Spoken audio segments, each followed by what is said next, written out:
She posted this not too long ago, saying on October 4th, saying, after just arriving back from the surveying storm damage for the second deadliest hurricane on U.S. mainland in 55 years, Biden was confused and says to the reporter, I don't know which storm you're talking about. Holy crap. This is our current president. We got him for like about 30 more days. Even more alarming, though, is Governor Kemp's revelation that Biden had only initially issued 11 disaster declarations when the devastation affected up 90 counties. So he called for 11 disasters, but really there was 90. Kemp had to call the White House and say, you're sending the signal that you're not paying attention to some of these rural communities. Why is the governor of Georgia having to call the White House and ask why rural communities have not been served the right way? It's because they don't care. They're trying to take up your rural communities. They're trying to buy it for the government, the government land, or sell it to China. If you're watching this video, afterwards, like, share, subscribe, do all that fun jazz. Do yourself a favor. Look up how much actual land China owns in the United States and look what it's next to.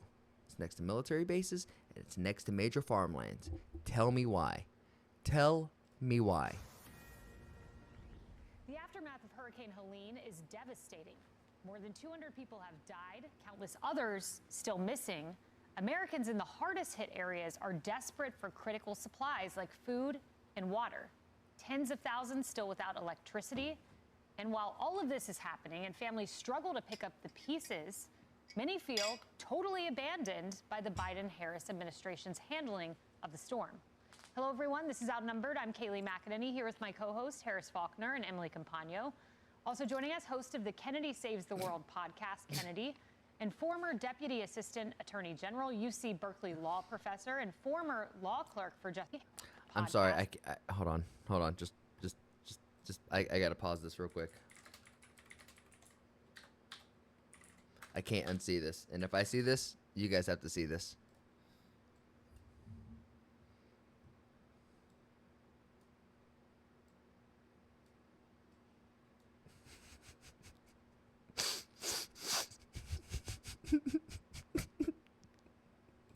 Okay. Kennedy, and former Deputy Assistant Attorney General, UC Berkeley law professor, and former law clerk for Justice Thomas, man, that was good. John Yoo. Well, the devastation is being compared to that of Hurricane Katrina. Homeland Security is warning that FEMA does not have enough funds to help, and distressed North Carolina residents are reportedly being forced, listen to this, to fend for themselves, relying on homegrown rescue efforts. We're not getting the amount of support that we need. We haven't seen FEMA, we haven't seen Red Cross, we haven't seen Hearts with Hands, we've seen no agencies come through here.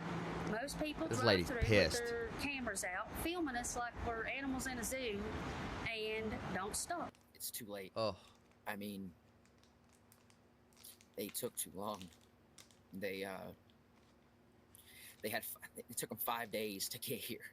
It's disgraceful. They keep saying we the people. No, there is no we the people. It's them versus us.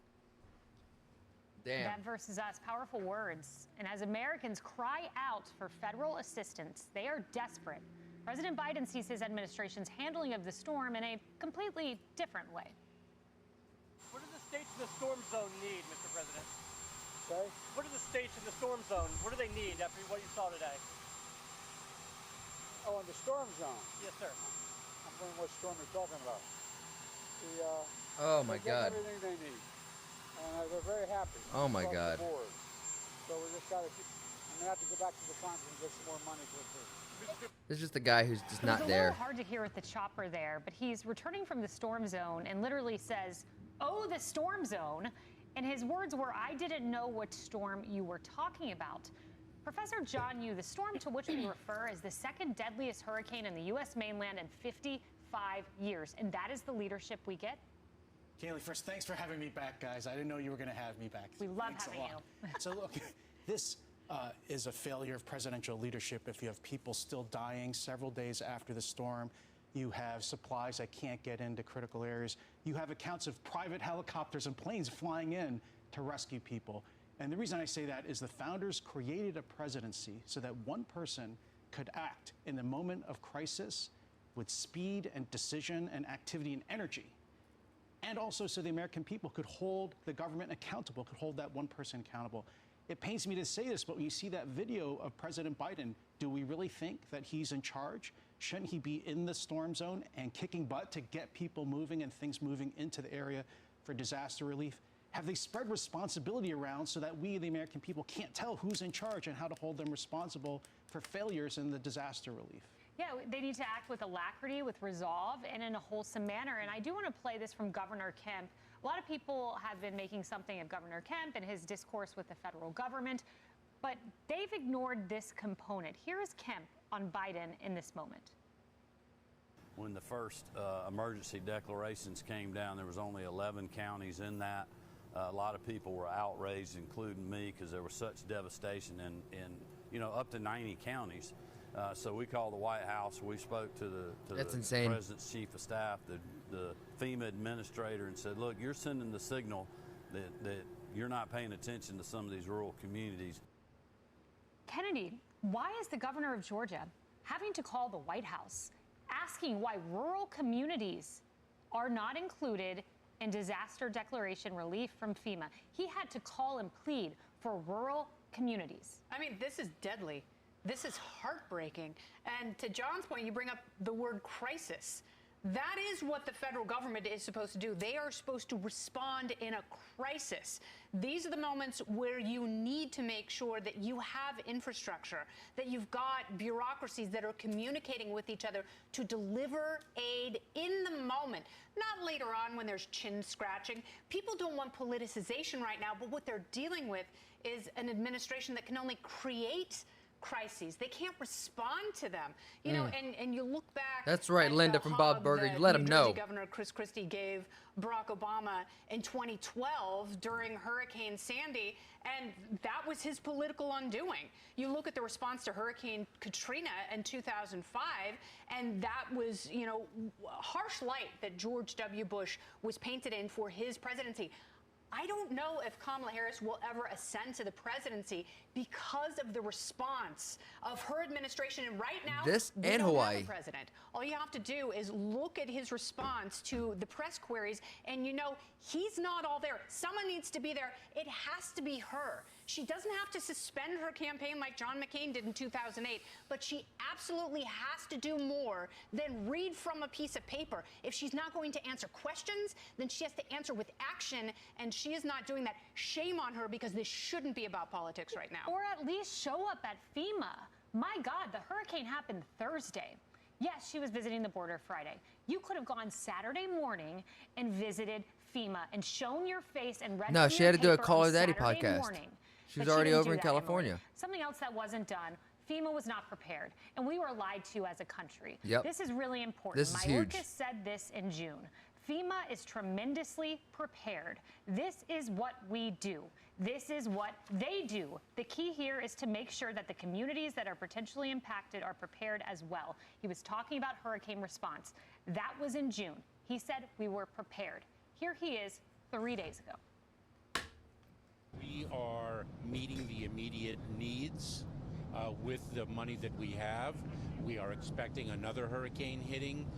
We do not have the funds. FEMA does not have the funds to make it through the season.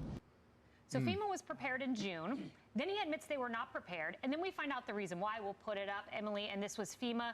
Almost $1 billion went to illegal immigrants in migrant shelters. Holy crap. This statistic is absolutely horrifying, but it pales in comparison to the horror that these Americans are suffering.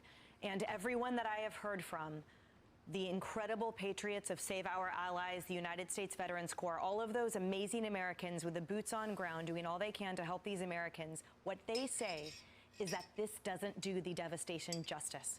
That right now they are still in recovery mode, God willing that there will be more recoveries made, but that soon to follow will be a much higher death count.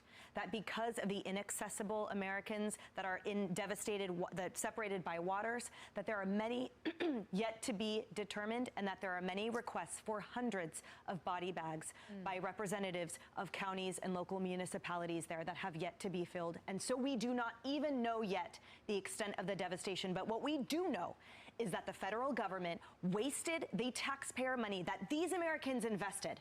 This is their insurance.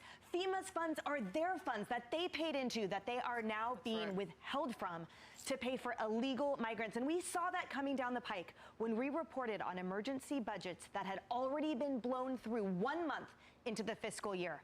Our Americans have been suffering and dying at the hands of this federal government, and now we are watching it unfold by day. The fact that this administration has gone deaf to the pleas of the Americans is so disheartening. And when things hit the fan and you call who you need to depend on in crisis, this is illustrating who you do not call, which is this federal administration. They have their woke policies and their talking points, but when Americans needed them, they have been absent, and they will continue to be absent. Yeah. This is their 3 a.m.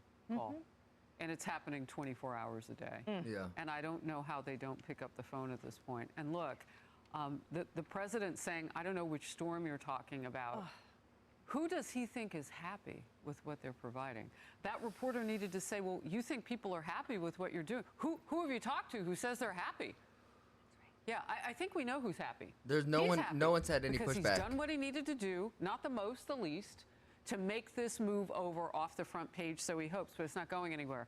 So damage control announcement from the White House about an hour and 20 minutes ago. $45 million more will go to the 6 states. $45 million. $17 million are going on top of what they've spent. They put 150 generators in North Carolina. 150 generators? We have more than that in my tiny town of Edgewater's one neighborhood. Like, everybody's got a generator. We live on the Hudson. Like, come on. These people need more help than the money you have left over for what you gave or didn't give to people who don't belong in this country.